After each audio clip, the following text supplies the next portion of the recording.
नमस्कार, मी प्रीती भाग्यवंत. आजच्या 49व्या भागात रॉय हाऊसमध्ये आनंदाची उधळ होत असताच काही जुनं रहस्य समोर येणार आहेत.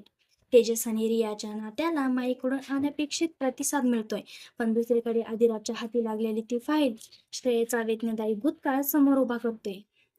आरवी नेमका कोण आहे आणि त्याच्या येण्याने आदिराज श्रेयाच्या आयुष्यात कोणतं वादळ येणार?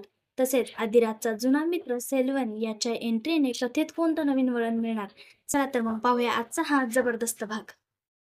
आकाश आरूसाठी दूध घेऊन आला आणि त्याने ते आराध्याला दिले. आराध्याने आरूच्या तोंडाला दुधाची बाटली लावली, पण आरूने तिचा हात झटकून दिला. आराध्या तिच्याकडे बघत म्हणाली, पुन्हा तुझे नखरे सुरू झाले. आरू तिचं बोलणं ऐकून छान हसली. आकाशने हसत आरूला आपल्या कडेवर घेतले आणि दुधाची बाटली तिच्या तोंडाला लावली. आकाशच्या हातातून आरूने लगेचच बाटली धरली. आराध्या आश्चर्याने त्या दोघांकडे पाहतच राहिली. मग ती तोंड वाकडं करून म्हणाली, हे काय झालं? मी पाजत होते तेव्हा प्याली नाही आणि तुमच्याकडे जाताच लगेचच प्यायला लागली. आकाश हसला. मग आरूला आरामात बेडवर झोपवून तो म्हणाला, ते सोड तू. मला सांग, तुझ्या मानेवरच्या जखमेत आताही वेदना होत आहेत का? मी समर्थला पुन्हा एकदा तपासायला सांगू का? आराध्याने त्याच्याकडे पाहिले आणि हसून म्हणाली, आकाश, मी ठीक आहे आणि वेदनाही आधीपेक्षा खूप कमी आहेत. तुम्ही काळजी करू नका. काही त्रास झाला तर मी तुम्हाला नक्कीच सांगेल. आकाशने तिचे कपाळ किस केले आणि म्हणाला, ठीक आहे, तू आरूसोबत इथेच थांब. मी माईकडे जाऊन येतो.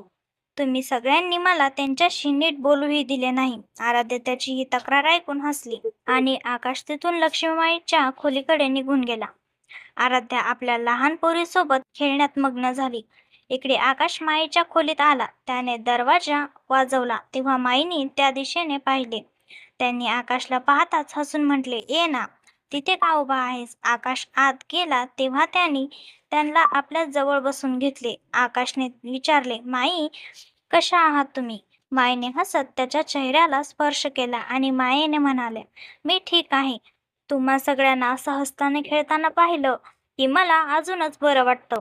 माईने जो हात त्याच्या चेहऱ्यावर ठेवला होता तोच हात आकाशने आपल्या हातात घेतला.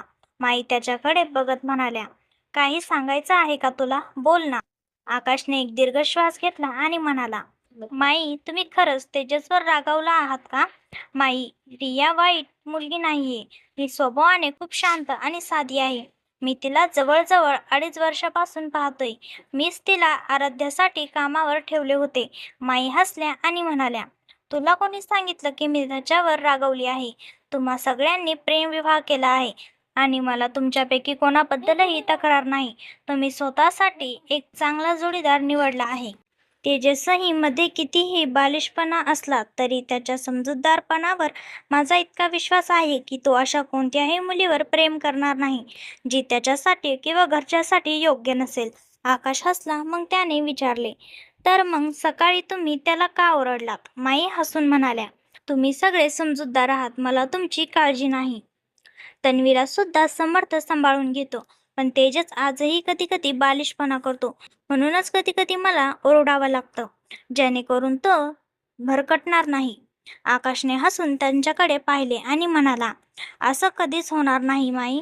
तुम्ही आम्हा सगळ्यांवर चांगले संस्कार केले आहेत आणि तुमच्या संस्कारावर कोणीही प्रश्न उचलू शकणार नाही. माई हसल्या आणि म्हणाल्या, संध्याकाळ झाली आहे, चल बाहेर जाऊया, सगळे येतच असतील. आकाशने होकार दिला आणि तो त्यांच्यासोबत खोली बाहेर आला.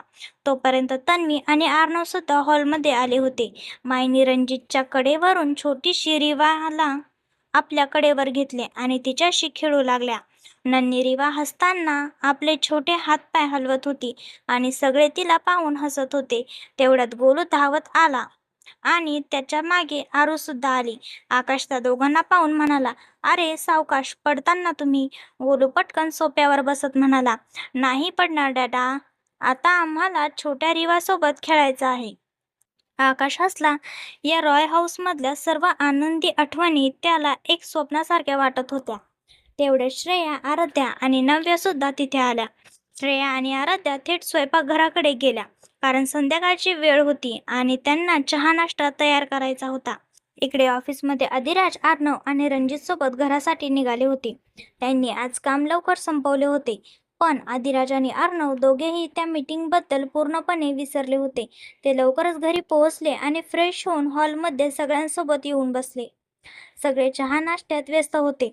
इतक्यात तेजस आत आला. गोलूने त्याला पाहिले तर धावत त्याच्याकडे गेला आणि त्याला बिलगून म्हणाला, "काका, तुम्ही माझी चॉकलेट आणली का?" तेजसने हसून आपल्या खिशातून चॉकलेट काढून त्याला दिले. गोलू आनंदाने ते घेऊन पळाला आणि त्याच्या मागे आरू सुद्धा गेली. आता सगळ्यांनी तेजसकडे पाहिले, ज्याच्यासोबत रिया उभी होती. तेजसने रियाचा हात धरला आणि तो माईच्या दिशेने वाटला. त्यांच्यापासून थोड्या अंतरावर तो थांबला आणि रियाचा हात सोडून माईच्या जवळ गुडघ्यावर बसला. माईने रियाकडे पाहिले आणि मग तेजसकडे. तेजसने हसून त्यांचे दोन्ही हात हातात घेतले आणि म्हणाल्या, "माहीत आहे माई, तुम्हाला सर्वात जास्त माझी काळजी वाटते. कारण मी बालिशपणा करतो. पण या निर्णयामध्ये कोणताही बालिशपणा नाहीये माई. मी खरोखर तिला खूप मानतो." माईने रियाकडे पाहिले, जी मान खाली घालून उभी होती. माई उठल्या. सगळ्यांच्या नजरा त्यांच्यावरच होत्या. त्या रियाजवळ गेल्या आणि तिला म्हणाल्या, "दिसायला तर खूप गोड आहे, पण मला एक सांग, तुला हा माकड कस काय आवडला?" त्याच्या या बोलण्यावर रियासोबतच सगळे आश्चर्याने पाहू लागले. तेजस तर तोंड उघडून त्यांच्याकडे पाहत होता. तो पटकन म्हणाला, "माई, हे काय झालं? मी इतकाही वाईट दिसत नाही की तुम्ही माझी तुलना माकडाशी करावी." माई त्याला म्हणाल्या, "तू गप्प बस. तू काय स्वतःला शाहरुख खान समजतोस का? मला आधी हिच्याशी बोलू दे." रियाने हे ऐकले तर मान खाली झुकवली. माईने तिच्या डोक्यावर हात ठेवला आणि माईने विचारले, "खरंच याला पसंत करतेस का?" रियाने आधी त्याच्याकडे पाहिले आणि मग तेजसकडे आणि हळूच होकार दिला. तिच्या या कृतीवर तेजसच्या ओठावर हसू आले. माईने रियाचा गाल थोपटला आणि म्हणाल्या, "तन्वीने मला सांगितले की तू तुझ्या वडिलांसोबत राहतेस. मला त्यांना भेटायचं आहे." रियाने डोळ्यात पाणी आणून त्यांच्याकडे पाहिले. ती उगीचच घाबरत होती. माई तिच्याशी खूप प्रेमाने बोलल्या होत्या. तेजसने रियाच्या मनातले ओळखून म्हटले, "मी म्हणलो होतो ना, माझी माई फक्त मलाच ओरडेल. तुला तर प्रेमच करेल. माहीत नाही फक्त मलाच का ओरडत असतात." माईने त्याच्याकडे पाहिले आणि म्हणाल्या, "आता सांगू का तुला मी?" तेजस लगेचच गप्प बसला. सगळे त्यांच्या या नाटकावर हसले. नव्या इकडे गोलू आणि आरूला बघायला आली. ते दोघे गोलूच्या खोलीत जमिनीवर बसले होते आणि गोलू चॉकलेटचे वेष्टन उघडत होता. आरू गोलूला बघून म्हणाली, "भाऊ, चॉको." गोलूने हसून चॉकलेटचे छोटे तुकडे केले आणि आरूला दिले. आरू आनंदाने हसू लागली आणि आपल्या छोट्या हाताने चॉकलेट खाऊ लागली. नव्या त्या दोघांना पाहून हसली आणि तिने त्याचा एक फोटो क्लिक केला. मग ती पुन्हा सगळ्यांकडे आली. आराध्याने तिला पाहिले आणि विचारले, "काय झालं? कुठे गेली होतीस?" नव्याने तिच्या फोनमधील तो फोटो तिला दाखवला. तो पाहून आराध्याच्या ओठावर हसू आले. सगळे लोक बराच वेळ बसून गप्पा मारत राहिले. जेवणाच्या वेळी सर्वांनी एकत्र जेवण केले आणि मग तेजस रियाला तिच्या घरी सोडायला निघाला. इकडे आदिराज आणि श्रेयाची खोली. आदिराज खोलीत आला त्याच वेळी श्रेया बाथरूममधून बाहेर आली. आदिराज म्हणाला, "माझे कपडे काढून ठेव, मी सुद्धा फ्रेश होऊन येतो." श्रेयाने होकार दिला आणि आदिराजला कपडे काढून दिले. आदिराज फ्रेश होऊन आला तेव्हा श्रेया त्याचे सामान व्यवस्थित लावत होती. तेवढ्यातच तिच्या हातातील फाईल आली, जी आदिराजला ऑफिसमध्ये मिळाली होती. आदिराज ती फाईल घेऊन आला नव्हता, पण चुकून ती त्याच्या कामाच्या फाईलसोबत आली होती. श्रेयाने ती फाईल उलटून पलटून पाहिली आणि आदिराजला विचारले, "आदिराज, ही फाईल?" आदिराजने तिच्या हातातील ती फाईल पाहिली आणि म्हणाला, "वाटतंय चुकून आली.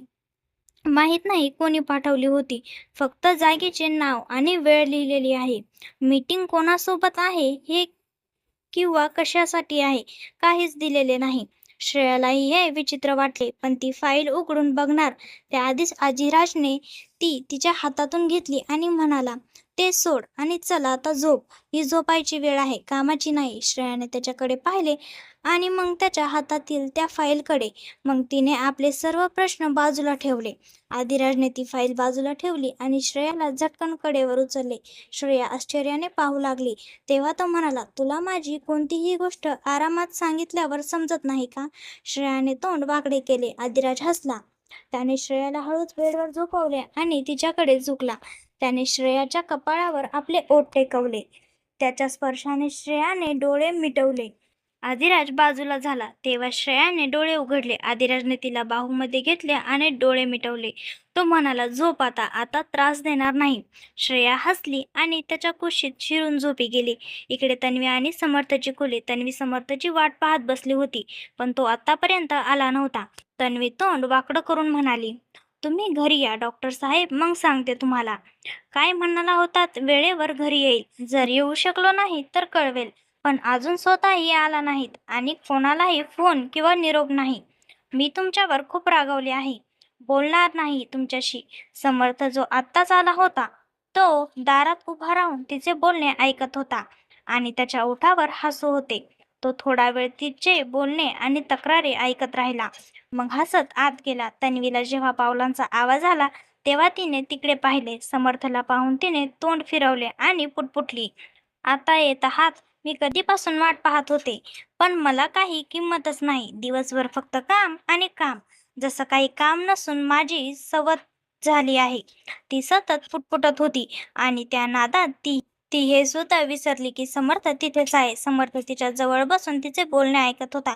तो हसून म्हणाला, तुला मत्सर वाटतोय का? तन्वी काही बोलणार इतक्यात तितक्यात तिचे तोंड उघडेच राहिले. तिने मागे वळून पाहिले तर तो तिच्या जवळच बसला होता. त्याने कपडेही बदलले नव्हते. त्याच्या ओठावर हसू होते, पण चेहऱ्यावर थकवा स्पष्ट दिसत होता. तन्वीने त्याच्या चेहऱ्यावरील थकवा पाहिला आणि तिचा सगळा राग कुठल्या कुठे पळाला. ती त्याच्याकडे वळाली आणि त्याचा चेहरा हातात धरून मायाने विचारले, तुम्ही ठीक आहात ना? समर्थ हसून म्हणाला, आता ठीक आहे. तन्वी त्याच्याकडे बघू लागली तेव्हा तो म्हणाला, मी फ्रेश होऊन येतो. असं बोलून तो फ्रेश व्हायला गेला. तेजस रियाला तिच्या घरी सोडायला जात होता. दोघेही आरामात कारमध्ये बसले होते. तेजसने रियाकडे पाहिले आणि म्हणाला, सांगितलं होतं ना तुला, माई तुला काहीच बोलणार नाहीत. त्या फक्त मलाच ओरडत असतात. रियाने हसून त्याच्याकडे पाहिले आणि म्हणाली, त्या तुझ्यावर खूप प्रेम करतात ना, म्हणूनच. तेजस एक क्षण तिच्याकडे पाहत राहिला. तिच्या डोळ्यातील रिकामेपणा त्याच्यापासून लपला नाही. तेजसने कार एक बाजूला थांबवली आणि आपला सीट बेल्ट काढला. रियाने त्याला पाहून विचारले, काय झालं? तेजसने तिला पाहिले, मग तिच्या सीट बेल्ट उघडून झटकन तिला आपल्या बाजूला ओढून आपल्या मांडीवर बसवले. रिया आश्चर्याने पाहू लागली. तेव्हा तेजसने तिचा चेहरा आपल्या हातात धरला आणि म्हणाला, या डोळ्यातील सुनेपणाचं कारण मी जाणून घेऊ शकतो का? रियाने त्याच्याकडे पाहिलं आणि मान हलवून म्हणाली, काही नाही. तेजसने तिला स्वतःच्या जवळ घेतलं आणि तिचे कपाळ आपल्या कपाळाला टेकवत म्हणाला, हमसफर बनण्याआधी मला तुझा हमराज बनवून घे. तू मला काहीही सांगू शकतेस, समजलं? रियाने त्याच्याकडे पाहिले आणि त्याच्या छातीवर डोके टेकवून म्हणाली, काही नाही, फक्त आज समजलं की आई किती गोड असते. मी तर कधी हे प्रेम अनुभवलंच नाही. तेजसने तिच्या केसावरून हात फिरवला आणि म्हणाला, माही आहेत ना, मी इतकी गॅरंटी घेऊ शकतो की त्या माझ्यापेक्षा जास्त प्रेम तुझ्यावर करतील. मी त्यांना पाहिलं आहे. माझ्या वहिनींना बघ आणि माझ्या भावांना बघ. माई नेहमी आपल्या सुनांच्या बाजूने असतात. त्यामुळे तू काळजी करू नको. आता उलट काळजी मला करावी लागेल. रियाने आश्चर्याने विचारले, कसली काळजी? तेजसने तोंड वाकडे करून म्हटले, त्याआधीच दिवसभर मला ओरडत असतात. आता तुझ्या बाजूने होऊन अजून जास्त ओरडतील. रिया त्याचे तोंड पाहून हसू लागली. तिला हसताना पाहून तेजसच्या ओठावरही हसू पसरले. त्याने रियाचे कपाळ किस केले आणि म्हणाला, बस, हीच हसणारी रिया मला बघायची होती. तेजसने तिला पुन्हा नीट बसवले, सीट बेल्ट लावला आणि गाडी पुढे काढली. थोड्याच वेळात दोघेही रियाच्या घराबाहेर होते. तेजसने कार थांबवली तेव्हा रियाने त्याला बाय म्हटले. तेजसने शरारती अंदाजात म्हटले, बाय असं नाही म्हणत. असं म्हणून त्याने रियाच्या ओठांना हलका स्पर्श करत किस केले. रिया आश्चर्याने पाहू लागले तेव्हा तेजस लांब होऊन म्हणाला, असं म्हणतात बाय. रियाने त्याच्या खांद्यावर मारत म्हटले, किती चीफ आहे तू. तेजस हसला, अगदी बरोबर, आणि मी जसा आहे तसा आता तुझाच आहे.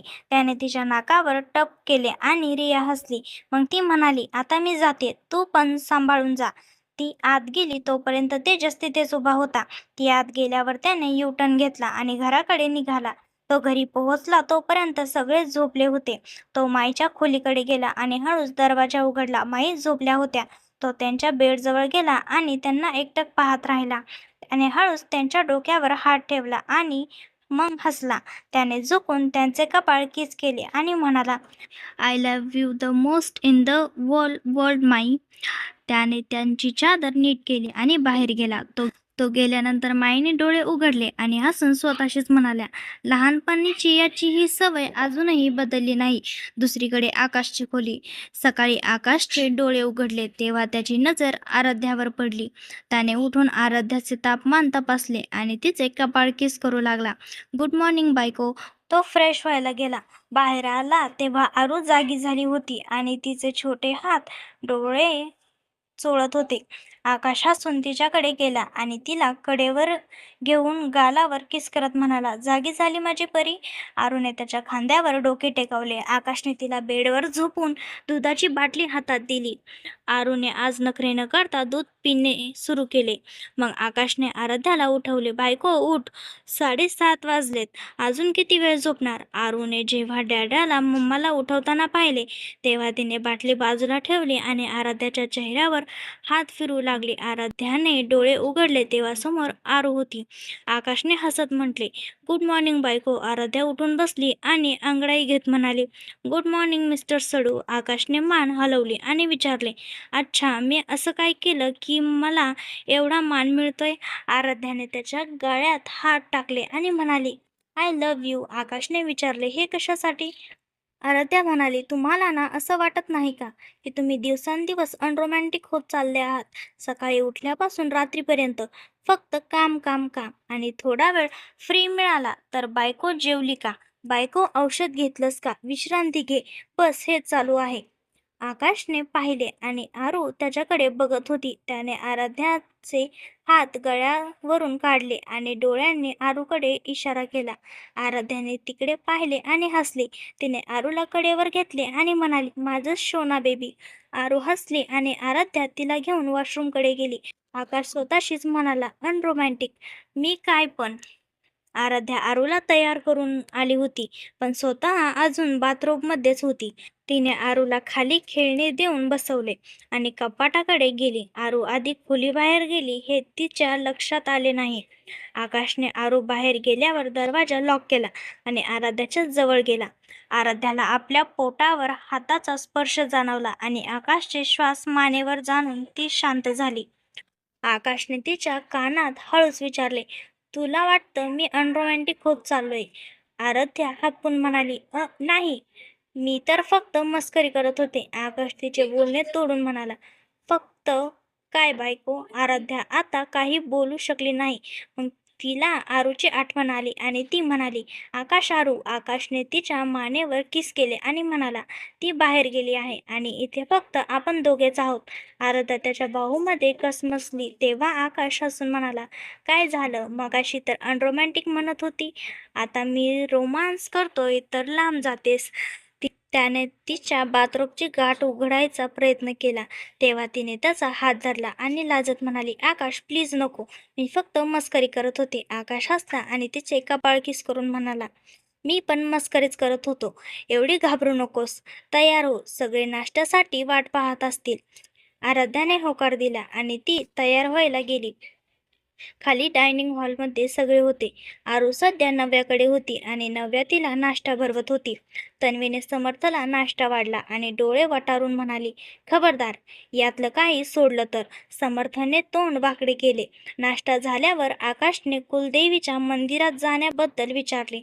आदिराज म्हणाला, चांगली कल्पना आहे, फॅमिली ट्रिप पण होईल. आकाश आणि आदिराज आणि अर्णव ऑफिसला निघाले आणि समर्थ हॉस्पिटलला गेला. रणजित आज घरीच थांबला होता. आता सगळे कुलदेवीच्या मंदिरात जाण्याच्या तयारीला लागले होते. खरं तर त्यांना उद्या निघायचं होतं आणि संध्याकाळपर्यंत ते तिथे पोहोचणार होते. रात्री ते सर्व फार्म हाऊसवर थांबणार होते आणि दुसऱ्या दिवशी सकाळी कुलदेवीचे दर्शन घेऊन परत येणार होते. इकडे आकाश आणि आदिराज आपल्या ऑफिसमध्ये आले होते. आकाश आदिराजच्या कॅबिनमध्ये जाऊन बसला. आदिराजने त्याला पाहिले आणि विचारले, तू तुझ्या कॅबिनमध्ये का नाही गेलास. आकाशने त्याच्याकडे पाहून एक तिरकस हास्य केले आणि त्याला छेडत म्हणाला, मी ऐकलंय की माझ्या वहिनीची होणारी सौतन ऑफिसला आली होती आणि तिने इथे मोठा गोंधळ घातला. आदिराजने त्याला रागाने पाहिले आणि म्हटले, काय मूर्ख आहेस तू. शैतान. सिरियसली आकाश? आकाशने दात दाखवत हसून म्हटले. सिरियसली दादा, वहिनीने तुझ्यावर लक्ष ठेवायला सांगितले आहे. त्यांचं म्हणणं असं आहे की त्यांचा तुमच्यावर विश्वास आहे, पण त्या चुडेलीवर म्हणजेच ॲनीवर नाही. आदिराजच्या कपाळावर आड्या पडल्या. तो आकाशकडे पाहत म्हणाला, तुला असं वाटतं की तू अजूनच ओव्हरड्रामिक होत चालला आहेस? आकाशने हसून स्मित हास्य करत म्हटले, हो, कारण माझे वडील परत आले आहेत ना. आदिराजने त्याचे बोलणे ऐकले आणि हसून त्याच्या केसावरून हात फिरवला. आकाश पुन्हा म्हणाला, तसं ती वहिनीची डुप्लिकेट आपल्यासाठी धोकादायक ठरू शकते का? आदिराजने विचार करून म्हटले, काही सांगता येत नाही. पण श्रेयाने ज्या पद्धतीने तिच्याशी संवाद साधला, तेव्हा तिच्या डोळ्यात श्रेयाबद्दलचा द्वेष स्पष्ट दिसत होता. आकाश म्हणाला, म्हणजे ती वहिनीशी बदला नक्कीच घेईल. आपल्या वहिनीची सुरक्षा वाढवावी लागेल. आदिराजनेही त्याच्या बोलण्याला संमती दिली. आदिराजने आपल्या बॅगेतून एक फाईल काढली. तेव्हा त्याच्यासोबत दुसरी एक फाईल खाली पडली. दोघांचे लक्ष त्या फाईलकडे गेले. आदिराज चिडून म्हणाला, अरे यार, ही फाईल आहे की डिक जी माझ्या मागे लागली आहे? त्याने ती फाईल उचलली आणि टेबलवर आदळली. आकाशने ती फाईल हातात घेतली. विचारले, दादा, ही कसली फाईल आहे? आधिराज म्हणाला, माहीत नाही. आर्नव ही फाईल दिली होती. त्याने सांगितलं की मीटिंग आहे, पण डिटेल्स काहीच नाही. फक्त ठिकाण आणि वेळ दिली आहे. कोणासोबत आहे आणि कशासाठी हे काहीच लिहिले नाही. आकाश ती फाईल पाहू लागला, पण त्यालाही काहीच समजले नाही. तेव्हाच आकाशची नजर फाईलच्या कोपऱ्यावर असलेल्या लोगोवर पडली आणि तो हळूच पुटपुटला, आरवी. आदिराजने विचारले, आरवी हे काय आहे? आकाशने त्याच्याकडे पाहिले आणि म्हणाला, आरवी म्हणजे रणविजय आणि हा लोगो त्याचा आहे. आदिराज म्हणाला, पण हा आहे तरी कोण? आकाशने दीर्घ श्वास घेऊन सांगितले, सरळ भाषेत सांगायचं तर हा श्रेयाचा एक्स आहे. आदिराज हे ऐकून थक्क झाला. आकाश पुढे म्हणाला, हे सत्य आहे दादा. श्रेयाच्या प्रेग्नन्सीमध्ये जे काही प्रॉब्लेम झाले ते याच्यामुळेच होते. जबरदस्ती ऑपरेशन करण्यापासून ते आजपर्यंत ती ज्या स्थितीत होती त्या सर्वांसाठी हाच माणूस जबाबदार आहे. आदिराजच्या डोळ्यात राग दाटून आला. त्याच्या डोळ्यासमोर श्रेयाचे तुटणे आणि तिचे ते शब्द फिरू लागले की ती कधीही आई होऊ शकणार नाही. त्याने रागाने मुठी वळवल्या आणि म्हणाला, ओ, तर हा तो नर्मद आहे. याला तर भेटावंच लागेल. आकाशला समजले की आदिराजच्या मनावर काय रेंगाळत असेल, पण तो धोका पत्करू शकत नव्हता. रणविजय खूप लबाड माणूस आहे हे आकाशला माहीत होते. आदिराज म्हणाला, मला या माणसाला भेटायचं आहे. मला बघायचंय की कोणाची हिंमत झाली माझ्या बायकोला इतका त्रास देण्याची. आकाशने फक्त मान हलवली. आदिराजने काही विचार केला आणि आपली सावीला बोलवले. सावी लगेचच तिथे आली. आदिराज म्हणाला, मला मिस्टर आरविलना भेटायचं आहे. एक मीटिंग फिक्स कर. त्याने ती फाईल सावीकडे दिली आणि सांगितले, यातील ठिकाण आणि वेळ आहे. फक्त तारीख बदलून 2 दिवसानंतरची कर आणि त्यांना पाठवून दे. संध्याकाळी सगळे लवकरच घरी आले होते. फ्रेश होऊन हॉलमध्ये गप्पा मारत बसले होते. उद्या कुलदेवीच्या मंदिरात जायचे असल्याने सर्वजण प्लॅनिंग करत होते. तेवढ्यात एक गार्ड येऊन आदिराजला सांगितले, सर, कोणी मिस्टर सेल्वन तुम्हाला भेटायला आले आहेत. आदिराज उठला आणि म्हणाला, त्यांना आत येऊ दे. थोड्याच वेळात सेल्वन आत आला. आदिराज आणि सेल्वन एकमेकांना पाहत होते. दोन मित्रांनी खूप वर्षानंतर एकमेकांना पाहिले होते. आदिराजने पुढे होऊन सेल्वनना मिठी मारली. सेल्वन एक वेदनादायी स्मित हास्यासह म्हणाला, कसा आहेस चीफ? आदिराज हसून म्हणाला, माझ्या मित्राला भेटल्यावर आता बरंच वाटतंय. सेल्वन तिथे बसला. आकाश, रणजित, आर्नव आणि बाकी सगळे तिथे जमले. सेल्वनने आकाशला पाहून विचारले, कसा आहे आकाश? तुला तर मी पहिल्यांदाच भेटतोय. आकाश हसून म्हणाला, हो, मी सुद्धा. आपण असं पद्धतीने भेटू असं कधीच वाटलं नव्हतं. आदिराजने सेल्वनला विचारले, तू मिस्टर स्टीफनबद्दल काय विचार केलास? सेल्वन काही काळ गप्प बसला. आदिराज पुन्हा म्हणाला, स्टीफनला आता त्याची चुकी उमजली आहे. त्याने जे केलं ते अनावधाने आणि लोकांच्या सांगण्यावरून केलं. सेल्वनने आदिराजकडे पाहिले आणि शांत आवाजात म्हटले, असंच असेल असं नाही. तू स्वतःला आणि आकाशला बघ. तुझ्या अपघातानंतर सगळं काही आकाशच होता. पण जेव्हा तू परत आलास तेव्हा त्याने संपत्तीचा हिस्सा मागितला नाही की हक्क गाजवला नाही. मग स्टीफनच का? हे ऐकून सगळे शांत झाले. आकाशने सेल्वनला पाहिले आणि आरामात म्हणाला, तुमचं म्हणणं बरोबर आहे, पण तो आता बदलला आहे. रस्ता चुकला होता, पण आता योग्य मार्गावर आला आहे. त्याला माफ कर. तो तुम्हाला भेटण्यासाठी खूप व्याकुळ होता. सेल्वन त्याची बोलणी ऐकत होता. त्याने आकाशला विचारले, त्याने तुझ्या बायकोला इजा पोहोचवली तरी तू? आकाशने त्याचे बोलणे मध्येच तोडले आणि सांगितले, मी त्याला माफ केलं आहे. सगळं आश्चर्याने पाहू लागले. आकाश पुढे म्हणाला, माझ्या बायकोने मला एकदा सांगितलं होतं, जर माणसाच्या मनातील मळ निघून गेला असेल तर त्याला माफ करणं आपलं कर्तव्य आहे. आणि मी त्याला फक्त यासाठीच माफ केलं नाही, तर माझ्या मुलानेही म्हणजे आरूने त्याला माफ केलं आहे म्हणून माफ केलं.